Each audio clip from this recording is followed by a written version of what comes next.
বাচ্চাদের এই সুন্দর সুন্দর ড্রেসগুলো বারাসাত হরিতলায় এই দুর্গাপুজোর সেলে 100 টাকা, 150 টাকা, 250 টাকা থেকে শুরু। হ্যালো গাইস, এখন যাচ্ছি বাজারের দিকে। দেখি একটা নতুন ব্লাউজ কিনেছিলাম, সেটার হাতা লাগাতে দেবো, যাই। কতদল প্যান্ডেলের কাজ চলছে কালী পুজোর। ব্লাউজের দোকানে গেলাম, তা বলছে এখন হবে না, কাজ হচ্ছে অনেক কিছু, মানে পুজোর সব জামা প্যান্ট সবাই, তাই এটা বারাসাত কোটের মাল। এখন যাচ্ছে, দেখি কোনো ড্রেস পছন্দ হয় নাকি। রাস্তাটা কেউ চিনতে পারছো? এটা কালী পুজোর সময় চিনতে পারবে। এই রাস্তাতে পাইনি আর কেনসি, এই যে এখান থেকে লাইন সোজা পড়ে। বাচ্চাদের এই ড্রেসগুলো কি সুন্দর লাগছে, মাত্র 50 টাকার ওড়না। এখানে ভালো ভালো জিনিস আছে বেশ।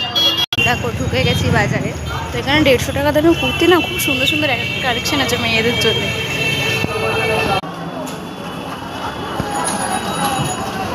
সিজন তো ওই জন্য অনেক মার্কেটে খুব ভিড়। দিয়ে যাওয়া যায়, কিন্তু সিঁড়িতে যাবো না, এটাতে শর্টকাট হবে, যাই। সেটার মানেই মেয়েদের জিনিস, আর কি দেখাবো, দেখানোর মতন কিছুই নেই। বাজার থেকে আসার সময় নিয়ে আসলাম বিরিয়ানি, এখন খাবো। তো সবাইকে গুড নাইট। আর আমার ভিডিওটা প্লিজ একটা লাইক করো, একটা কমেন্ট করো, আর প্লিজ আমার চ্যানেলটাকে সাবস্ক্রাইব করে দিও।